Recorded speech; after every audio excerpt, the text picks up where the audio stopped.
Insane in the membrane. Hello and welcome to another edition of your favourite podcast, Insane in the Membrane, with me, Rich Wilson. And this week I'm joined by Sunshine and Luca Cupani. How are we, boys? Are we well? Fantastic. Well, thank you. Good to see you. Yeah. So also, I'll let you know, it might freeze because of the internet levels or whatever, but don't worry, it's recording individually. So just keep going. If it freezes, just keep going. You'll be fine. It's going to be fine. No problem. So here we are. Welcome to the show. And Sunshine, you've been in the sky for the last how many hours?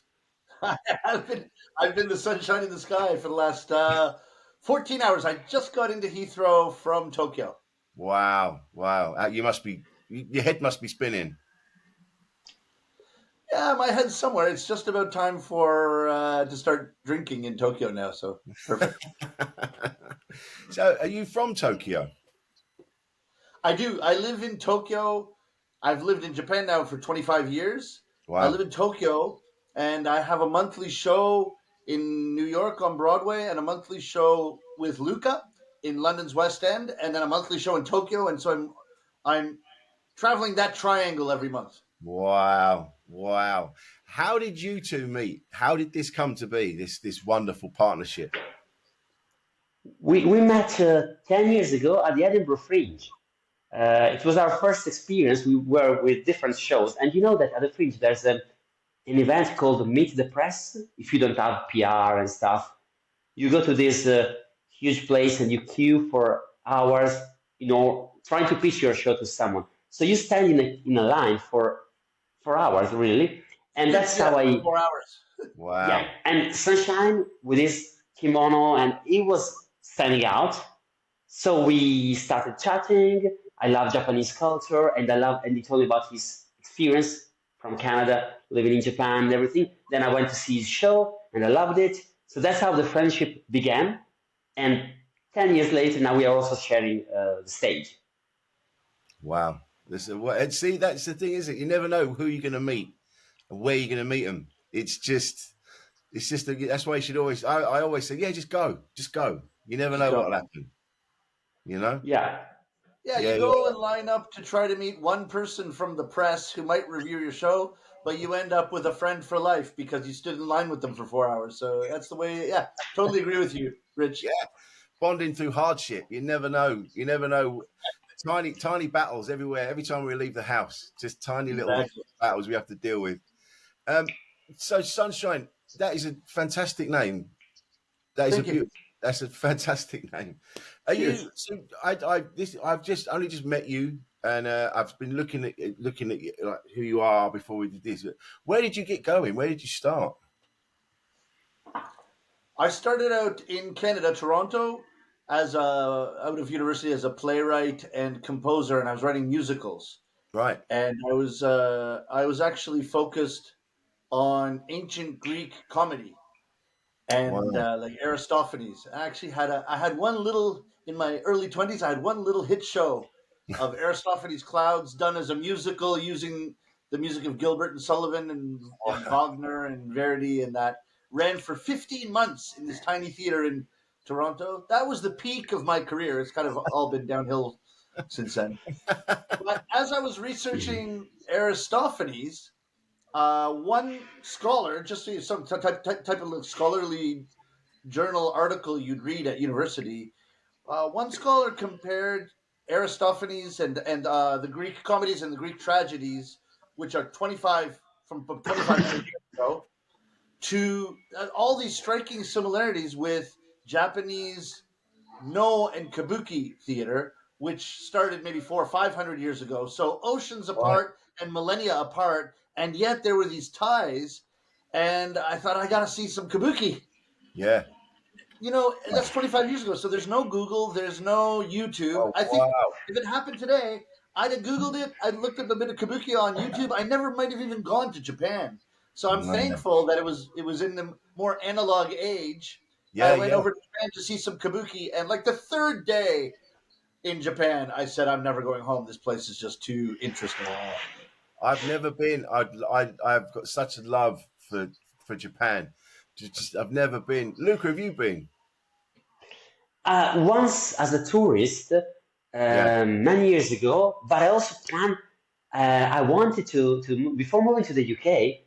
I wanted to go to Japan and study Japanese. Without a visa, you can go there for 3 months, but I never ended up moving there because that was when the Fukushima earthquake happened. So Oh yeah, yeah. I changed my plans.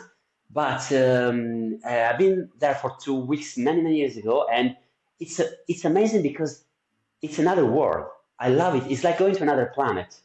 Uh, Everything is different, but also similar sometimes somehow. And it's a beautiful culture. So yeah, I'm in love. Also because maybe I grew up watching a lot of Japanese anime, so Mm, it feels familiar. It's weird, but narrow roads, the students with their school uniform, these are the um, kept me company when I was a kid on television. So I thought, oh, this is my childhood, although I never lived there. But yeah. I know what you mean. It's just kind of always been around. I know what you mean. It's just this. You don't realize the influence that Japan has on art and us. It's just there, isn't it?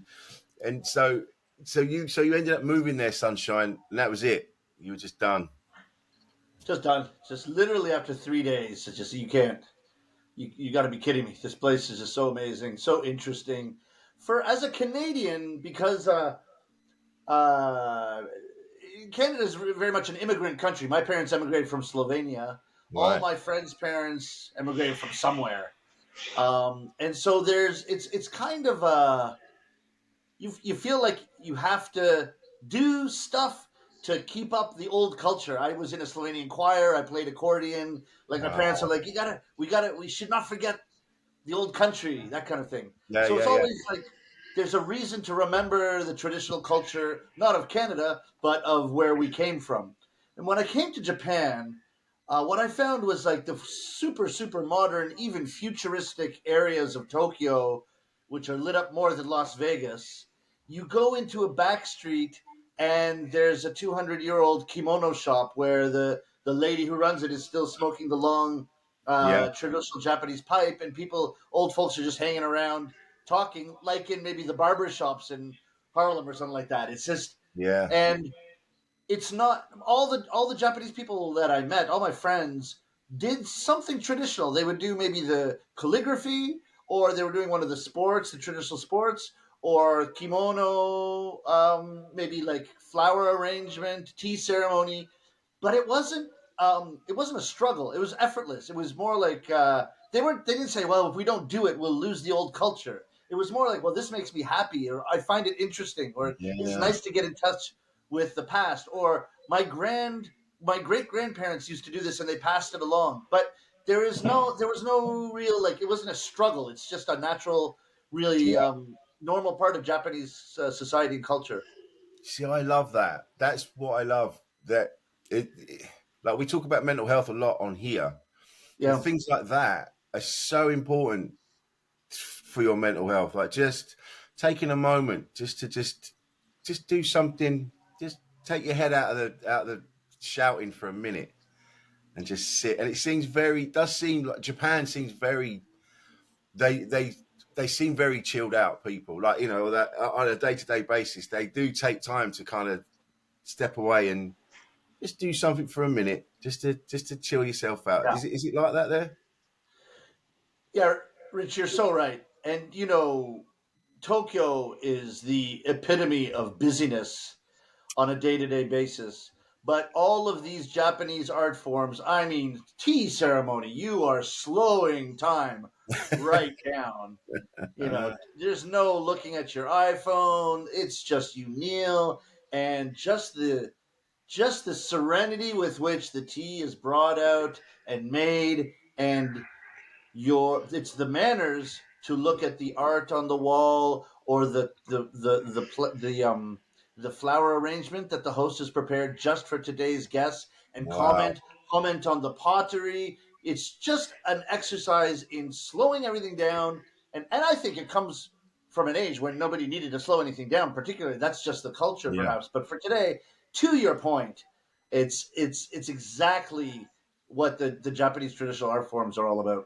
Yeah, I love that. I mean, I don't know how you find it, Luca, with the way things are at the minute. I had a last week or the week before. I just down tools. I was like, I'm not going to post online. I'm not going to get involved. I'm not doing any admin. It was over the bank holiday weekend that we had here, and I felt just those couple of days out. I felt so energized. It felt incredible. I don't know if you've ever done that, Luke or Sunshine. Have you ever just had a moment go, fuck this? I'm just going to have a moment.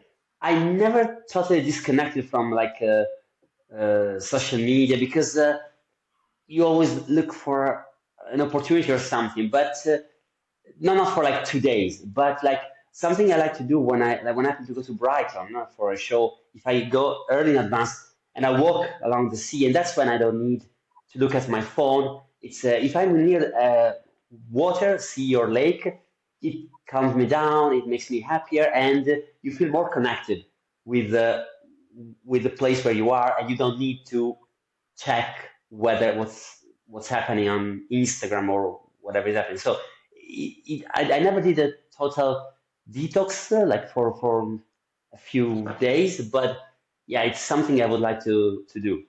It is honestly, because we live not far from Brighton. So if you come out of where we live and turn left and you're on the beach, it's there. And so there's many times we just go, should we just go for a walk? And we just go off with the baby and we just walk and talk and, and it's so nice just to not, just to be disconnected for a bit. And there is something about water that is so, I don't know, it does, like you say, a body of water, be it an ocean or a teacup, brings some kind of serenity. It's odd, isn't it? Really odd. No, that's true. That's true. That part of English has also found its way into Japanese. You say digitaru detox, digital detox. But, yeah, some of my friends in Japan too. Let's leave our phones at home when we go to dinner today. It's just, yeah, it's great. Oh, yeah, just things like that. There's a thing now that people do here.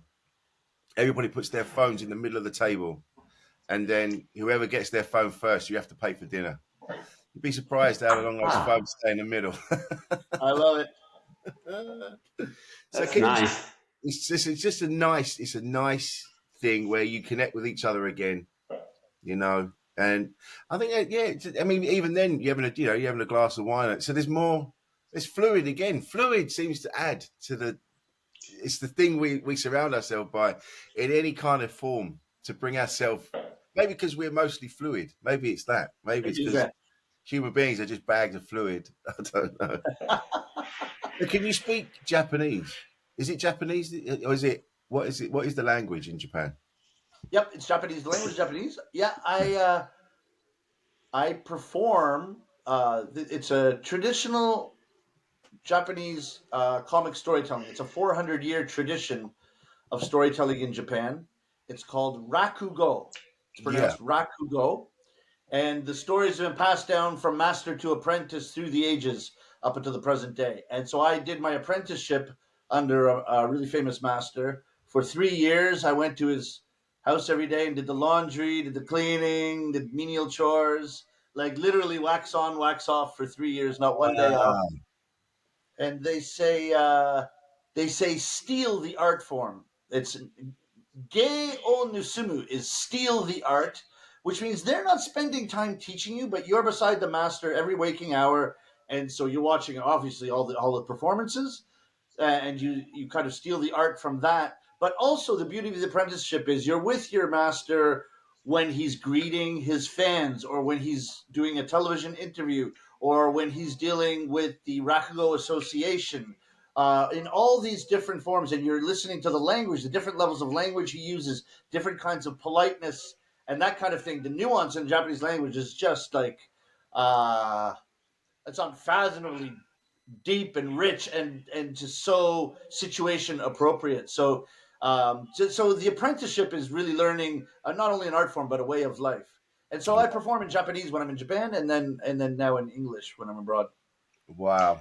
See that things like that are so I love things like that. Yeah, I mean, Luca, where do you fit into this, Luca? What happens? What is this? What so you've got Sunshine and Luca, and what? Explain to me the show. So, well, because we met in Edinburgh, and he told me the story about the apprenticeship.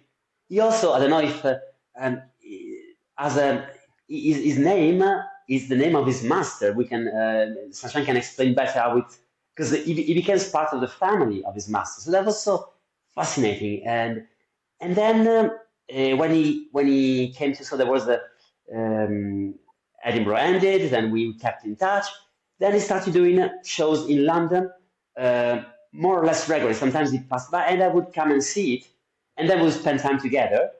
And sometimes said, "Oh, but I like your style, your family. We could add stand-up because what happens in a traditional Rakugo show in Japan, you have a Rakugo storyteller and then maybe a magician or a manzai artist. Manzai is the Japanese sort of stand-up where there are two comedians. You know, one plays the fool, one plays the smart guy, and so there is a tradition of mixing stuff. So we discussed this, so why not?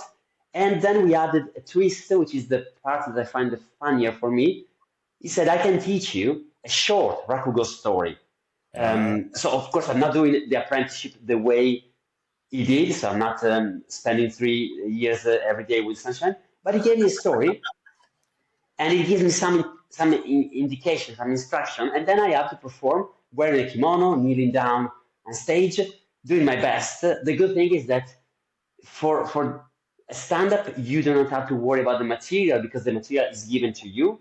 You just need to find your way to make it funnier. So it takes some pressure off, and you can play. You feel more free in a way. Although there are rules. Like in a Rakugo, when there's a dialogue, you turn your head to one side, and that's one character. Then you turn on the other, and this is the other character answering. Which Sunshine makes it look so easy and natural, but it takes practice. You have a few props, like a fan that you can use as a spoon or a handkerchief that can become a letter or whatever you want. So you need to be good at. You understand that in order to become a good Rakugo storyteller, you really need to practice thousands of times. So I don't have this kind of experience, but I enjoy so much my little Rakugo story that we change every month. It's just it's funny. I like it. Oh, that's wonderful. So when you get this, the stories passed down to you, and so Sunshine, the stories are passed down to you, and then so you can add your little bits to them and make them more yours, or do you have to stick Yeah, strictly to what you're doing? it's very strict at first, and what it is once you when you want to learn a story, after during your apprenticeship, you only learn stories from your own master. But once you finish the apprenticeship, it's a really really wonderful world, Rich. It's you Yeah, can go. There's about 300 stories. It's a couple. It's kind of it's a pool of standards, like jazz standards, is the right. same way that people pick whichever ones they want to do. But if I like the way a certain master does a certain story, I can go to them and they'll teach me their story. So it's a really kind of shared pool, kind of environment, and so they're really happy to that you like their version and they teach it to you. They'll never take money for that. No, wow. Um, Now, when you learn the story and do it in front of that master when they're teaching you, you want to do it exactly the way they do it. But then once they give you permission to do the story, that's your story for life. You Oh, never wow. have to go to anyone for permission to do it. And then you start to add your own touches to it. That's what everybody does. So when you're learning it, it's got to be done the way the master does it. But then once you own it, it's yours to do with what you please. Now, to Wow. be fair to Luca, part of the fun of the show is that I give him his story the day before, and, and Luca, he's a genius. I've admired his comedy since we met. Is in Japanese you say "kaoge," which is like your face acting. His facial expressions and even though he get it the day before, he doesn't know the lines. He knows the through line, Yeah, but yeah. the way he handles the story in front of the audience, and the audience also knows that this is what's happening, right? So it's, I mean, it's number one, it's impressive, But also, it's completely adorable, and also it gives you an idea of the challenge of learning a Rakugo story in a different way. Wow, man, and that's like you said, Luca, about just that, just turning your head, and that's one character, turning your head that way, and that's that character. I had this very conversation with somebody that does. It's not the same, but they do the TikTok videos where they're playing two different people, and he was going, yeah, but you know, you just do that, you just do that. I mean, it's not that easy. It's not that easy because it's not just turning your head. You've then in your head, you're now. I'm now that person. Oh yeah, now I'm that person. So that Yeah, mental agility is something that you can't, like you say, that takes time. It takes yeah. time. Sunshine can also changes the voice, the tone, because some character is the sort of dumb one who will be the butt of the joke if you want, and someone is the smarter one. So or maybe higher society, and someone is a master, someone is a servant, and you can tell when Sunshine performs, it changes the tone of voice. There are two different characters, but it doesn't have to.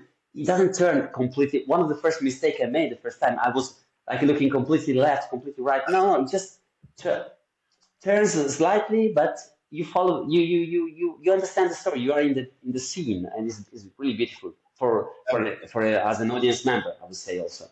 I remember there's the actor Billy Crudup or Crudup, I can't remember his name, how to pronounce his name, but there's a video of him on YouTube talking about, it's just when he does a one man show and he's like five different characters, and as he was talking he became the different characters, and he just said, then if I drop my hip and I just do that, then I'm this person, and then if I do that and I'm that, it was fascinating, and your brain goes, oh yeah, that's another person now.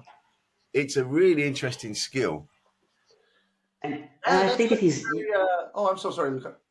No, sorry. I would say it's useful for stand-up comedians as well. I think because we sometimes overlook the importance of acting out or performing. We are more focused on the material, the joke that has to be smart, dry.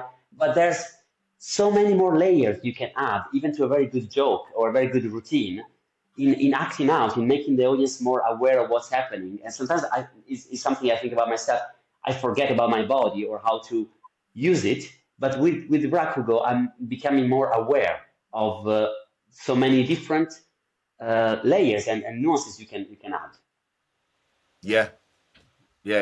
It must have taken Just to time, add to Sunshine. that, Yeah, Rich, I think you'd be very interested in this point about Rakugo is that the stories are told almost entirely through conversation. There's no narrator except at very rare points in some stories. Some there aren't. So the audience gleans the situation from the conversation entirely. oh wow. And do you know what? Audiences love that. Or I know I do. If I'm watching a performance and there's a sense of, it makes you feel intelligent. You're like, I get it. That's the dude from before. And it's all just through them just saying the story. And yeah, Yeah, I totally understand it. And you're gifting the audience almost with, look, you can fill in the gaps, and hundred audiences love percent. that shit. 100%, because if you have a narrator, they're spoon feeding you the situation. But if you have a conversation, it takes a good few seconds, maybe up to 30 seconds, to really figure out who's who and what they're all about. But then when you discover, I see, that's that person. I see now. Typical, typical samurai and a typical geisha, or a typical. This is a typical smarter one, and this is a typical not so smart one. You get them, but not right away. And it's you're right. It is very satisfying for the audience. I mean, I was an audience member. I loved that. Yeah. Can you sense it as well when an audience sort of clicks a moment? They go, I get it. Can you feel it? Yeah, and it's great for comedy because it builds up an automatic tension, which is what you need to do as a comedian. You're building up tension and then releasing it with a punchline or a joke or that kind of thing. So it really builds up a kind of a tension. The other thing is to add to that. Rakugo is it's a very clean art form. So you'll have three generations of the same family coming to the show. Like grandma, grandpa, the parents, and the kids will come to the same show. But the beauty of it is that the humor is only on one level. So if I compare that to like a Disney movie, I mean, which are incredibly done, all the puns and the language play appeals to the parents, and the Yeah. kids are laughing at the slapstick. Everyone's enjoying it, but they're enjoying it on two levels. But with Rakugo, it's very simple, but any age can laugh. The number of times, Rich, I've seen kids in the audience and they're laughing and their parents are laughing and their grandparents are laughing, and it's like the first time they became an adult in a way. It's like, wow, Yeah. I'm laughing at the same thing as mom and dad, and we're all enjoying the same. Like, there's a realization there that they're actually in this kind of community of laughter at that point. When it's unmistakable from the stage to see kids like light up in that way. I remember the first time, I can remember it so clearly, the first time sitting around with my parents watching whatever we were watching, and we were all laughing together. I remember that day. And you just have that connection. Or yeah, and your mum and dad are laughing with you. It's an incredible feeling. It's an Incredible incredible feeling. feeling. I can tell. Yeah, Yes, unforgettable. I think. Yeah, I think so. And do you find it's it, magical. because what I've learned from doing like Edinburgh shows and things like that, it's you don't necessarily have to be funny all the way through, but it's even harder, I think, to be interesting, to be an interesting storyteller. That takes work as well. So when you first went and did it, like Luca as well, when you first did your shows, you know, you remember you just going, I just need to remember the story, but you forget to Ye- be interesting, if that makes sense. Yeah, and also you need to be likable, I believe, like Yeah. or maybe not likable, but in a clever way, so that people know you're doing on purpose. You can be your persona, but it's true. You need to you spend in a Edinburgh show, you spend an hour with the audience, and you need to share that, find a connection with them. This is something I love about comedy, and Rakugo also allows this. You are in a room with strangers, and you will find the connection that happens when they laugh and you make them laugh, Yep. and it's just beautiful. It's beautiful to see also how humor can be universal, because we are telling stories that belong to a. I mean, imagine telling a story in a Leicester Square theater that has been not even written, but maybe invented and orally transmitted, orally passed to Master and Apprentice in Japan 300 years ago. How different the two words, there couldn't be more different words, It's but true. still the audience will laugh at the same thing because the humor, because you laugh about someone doing something smart or stupid or taking advantage of someone else or doesn't understand what he has to do, and that's funny in itself. So there's so many um, things that in life are funny, and it's amazing to see that they can be. You can make people laugh in every continent. Sunshine is performing in London, in New York, and then Japan, and the same stories work for a completely different audience, which is I find fascinating. Yeah, absolutely. I think that goes to show you that I've said this loads of times on here. What I've learned from talking to people on this podcast and being lucky enough to have travelled around a bit, you get to realise that pretty much fundamentally we're pretty much all the same. Or it doesn't matter where you're from, be you Tokyo, London, wherever you're from. We're all just trying to get by. We're all just trying to find some little bits of pockets of happiness in amongst all this shit that's going on. We're just trying to pay the bills. There's different things on top, but we're all pretty much the same. And I find that 100%. I love Yeah, that. I love that. And humor and storytelling, as you know, is the one thing that has brought us all together. As you said, Luca, down the ages. It's a wonderful thing. And what this is something else as well. When you're telling your stories, when I first started doing shows, I was panicking and I needed the laughs and I was like, bah, bah, bah, bah, bah. But now there's like building up the pressure, like you said, in silence when you're just sitting or allowing the audience to catch up or, allowing a laugh to happen and not talking over it. It takes a skill to not find, it's another skill altogether to not find just that hard, isn't it? To let the silence happen. Do you know what I mean? I think. yeah. 100%. 100%. It's the scariest thing in the world when you're starting out. God, man, yeah. When I started out, I didn't really. I'm like, because someone said to me, they're just listening. I'm like, no, I don't. It sounds like I'm failing. Yeah. Yeah, Yeah, scariest And thing in the world. in Rakugo stories, the punchline is at the end. So especially if the story is very long, Sunshine does a story that can last 20 minutes. There's of course a lot of chances to laugh during the story, but the big punchline, the big conclusion is the end. So it builds up pressure in a way, and that's the skill of storytelling, because you're creating a story with nothing, very few props and stuff, that has a very big punchline at the end. But the bigger the expectation, the bigger the laughter has to be. So it's true that then you enjoy the journey, you enjoy where the story is going, and then at the end, all the audience recognize, oh yes, that's the end, perfect, and they laugh, and there's a big release. It's just beautiful. yeah, definitely. It's just. I And mean, go on. sorry, yeah, just to that point. Sorry to interrupt you, Rich. No, man, Uh, no, go. just last month, as a matter of fact, we performed in Luxembourg in it's fantastic comedy club, Carlitos Comedy Club in Luxembourg, and it's but we didn't set up the Rakugo stage to kneel down on or anything. We didn't have any of that. So I was performing stand up comedy style in a stand up comedy club, and Luca opened with stand up comedy. And so then it was very much that like laugh every 15 seconds kind of Yeah, atmosphere.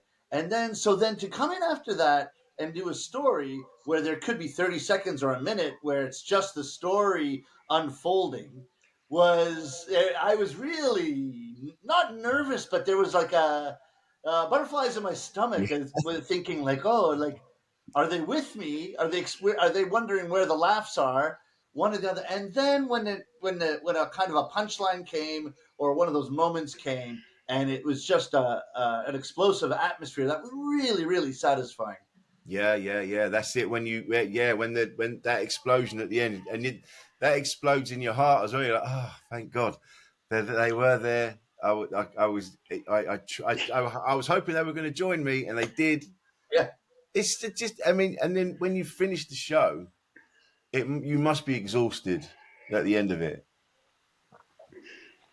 yeah. I don't know. No, not. Not really. No. in, I in can. in London, we greet the audience at the end. So we wait for them outside the theater. We just thank them for coming, and it's good to see that they really enjoyed it. That's I like to, even when the stand-up show, if I can, I stay outside to see if the audience were really happy or not. So if we can have a chat, because then you had a connection, and then it's nice to try and go further with this connection. We had a connection on stage, but they were in the darkness. We were doing the show outside. We get to know each other a bit better. I like this sort of. Then I feel tired later on, but Sunshine has more energy, I have to admit. He's And traveling Fired up. every Fired up. month.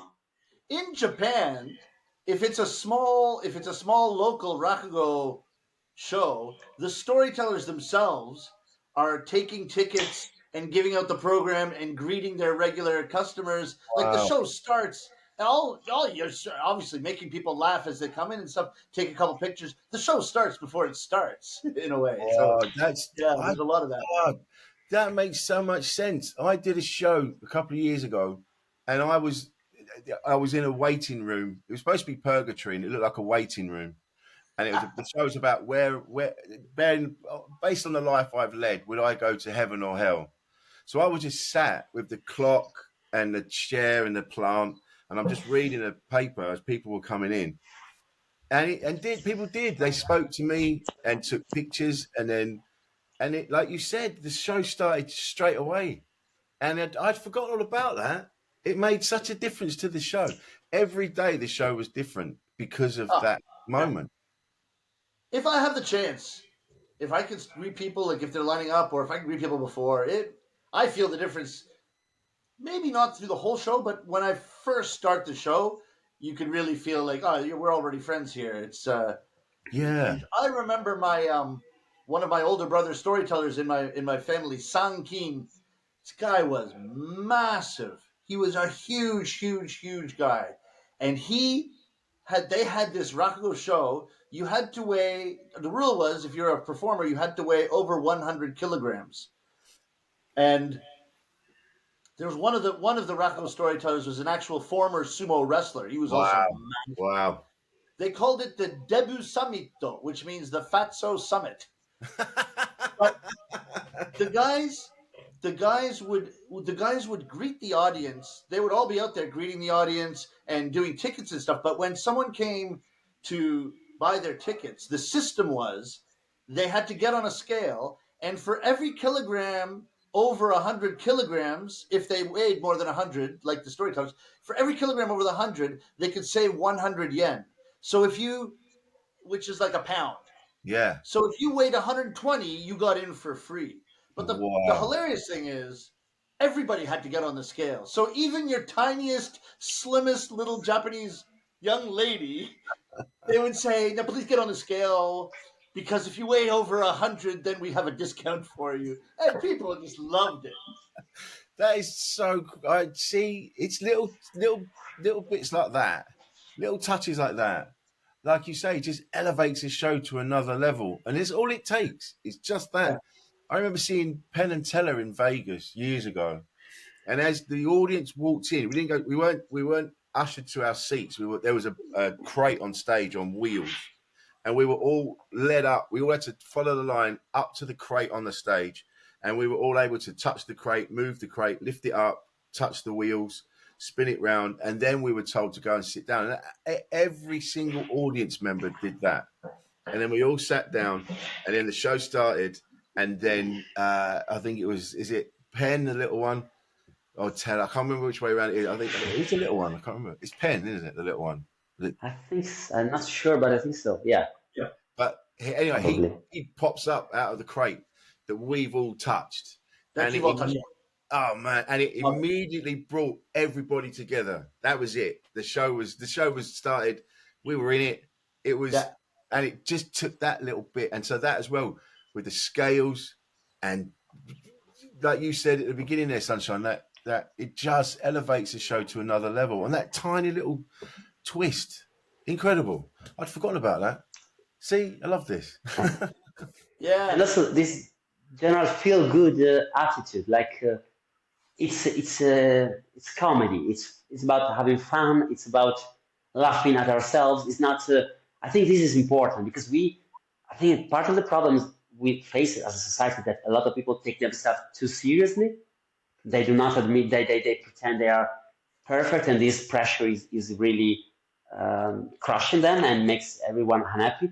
In a comedy show, in a Rakugo, even this little thing about the scale I didn't know before this, it's just, it's everyone is involved. Nobody's excluded. Everyone has a laugh. It's just beautiful. I think this is really the idea of having good time together. It looks simple, but it's a luxury commodity nowadays. I think it's not so common, so that's why it's important that there are shows or chances to gather and have good time. Absolutely. And every experience together in a live show is unique, and that's something that people really go away with. I certainly do. Yeah, you're so right. You're so right. And yeah, we're a lot of places we're trapped in that. Oh, it has to be like, don't reveal yourself before the show starts, and don't. Yeah, but that I noticed when I've emceed as well. If it's a room that you can do it in, I go out in the break and say, "How you doing?" Like, especially if it's somebody on the front that I've spoken to, and I'll go out and go, "You smashed that, mate. Well done, well done. You were great. Well done. You smashed that." And it does. It changes the whole mood of the place. We are just balls of energy, aren't we? Waiting to connect with each other. 100%, 100%. Yeah. You'll like another little part of the Rakugo world, Rich. If it was a one-man show in the West, you'd have the actor for at least 45 minutes before the show. Do not disturb. I'm getting into character. All that kind of stuff. If you did that with the Rakugo community, they would laugh you out of the. They'd laugh. The other storytellers would just mock you. The whole thing is their entrance music is already playing, and they're still making the shamisen players and the other storytellers laugh until the second they step on stage, and that's the kind of in Japan is the ethos of iki. Iki is like that's showing your like how cool you are, or that's Yeah. I don't have to. The preparation should have happened a long time ago. I don't need to get into character for 45 minutes. Yeah, you're right. You're right. You should have had your moment. Yeah, yeah, yeah. There is something I prefer. Like last night, that I was late for a gig, and I was emceeing, and I messaged. I'm like, trains have been a bit shit, but I'm there, walking up now, and then got into the show. Just took my coat off. And went, right, who's on first? They went me, and then just straight on, and just went bang, bang, bang, bang, bang. And I did gig of my life. I was like, because I wasn't Yeah, wasn't thinking about it. I just let it 100%. happen. That Yeah, must be the same. It must be the same when because you know the stories. yeah. You just know you just got to do it. The greatest example of that, my master, very famous in Japan, so he plays to like 2,000 seat theaters all the time, and that's where we got our training. But in Wow. Rakugo, if you memorize one story, the master might put you up in front of 2,000 people for the first 10 minutes. And the audience knows that you're the new apprentice. They're not expecting anything good out of you. They're kind of invested in the raising of the apprentices. They'll say, "Oh, that's the new guy. We look forward to his development." Basically, they don't expect anything from you. But when you're out there, the master is actually in the wings listening to you. And I'll tell you, it's 2,000 people in front of you is nothing compared like to the master's glaring eyes at the side of the stage. Oh, Absolutely terrifying. But you yeah. go through it. You go through it. But the fascinating thing, my master was like this. He'd be on right after me. The music would play for me to get off and him to get on. But he'd let the music play. He'd hold up the show for 2 minutes, and he'd give you like your pointers. He'd say you did this and you did this, and there was no pause between anything. You're not even sensing the audience. And then here's where this action was wrong. Try to do better next time. And then he'd go on and he'd start his story. And one of the reasons he did that is because after he's gonna forget. Yeah. But it is also from an, the apprentice's point of view. It's like he's keeping 2,000 people waiting for an extra minute to teach me. Like I better remember what he's teaching me here. Yeah, because he's like, you did this, you did it, right? I got to go, and then does this thing, and then and then you go, sorry, what did you say? So I missed that bit. It's Yeah, I find all of that the respect that they have for the new guy. That is something in this country. It's like there's a thing of like when you're bringing somebody new on, and the only way, as you know, we can do this is by doing it to people. There's no other way. You have to be on stage in front of an audience. But in the UK, there's always like, yeah, don't tell the audience that this is a new person because they're straight away they go, they're going to be shit, and you go, yeah, but we have to be shit, otherwise we'll never yeah, not be shit. And I like that. yeah. Rakugo's really beautiful that way. It's just exciting to see a new apprentice, and you think, oh, I wonder what they're going to be like. And in maybe 5 or 6 years, they have their own show, and they'll come, and they may laugh a bit and that. But I've seen this with audience, like with someone in their fourth year, still very on the very young side of their career. They'll do the show, and the audience afterwards, like, man, he was not funny at all. When's his next show? Because they're invested in. They're not. They don't care about the day. They're invested in the long trajectory, and then a couple of years later, they're like, oh my god, you were hilarious today. I remember a couple of years ago, you were terrible. And now look what's become of you. So happy for you, and it's a genuine pleasure at having been involved in that process from the beginning. Oh, that's such a beautiful thing. It's a beautiful thing. I don't know. I mean, Yeah, Luca, you would have found this as well when you first came to the UK, and people don't know who you are, and you're doing yeah. you're doing the 10 spots or whatever just to get into the club, and it's And hard. also because in the UK there's a weird paradox. Like it seems that the industry, everyone wants the next big thing, who has to be a very young performer, has to be somehow extraordinary. But actually, it takes years Yeah, to get better, and there's not much patience for that. Like if you once I met an American guy, and he told me, "How long have you been doing comedy?" So almost about 10 years. Oh, you don't look like someone that has only started. Like for them, 10 years is just, okay, now you're getting good, like for wine. And I like Yeah. of the Rakugo mentality, the idea that, yes, it's a career that lasts all your life, so you will be better every year if they let you perform, of course. The more Yeah. you do, the better you become. Sometimes in the UK, you have a sort of fast food approach, I believe. Like you need to smash it and you be very young. But yeah, but we grow up also, comedy is personal because as your life changes, your comedy, your style, your voice adapts to what you learn, your wisdom, if you want. So it's, I think, comedians get more and more interesting after a few years, in my opinion, because then you can see the way they developed. 100%.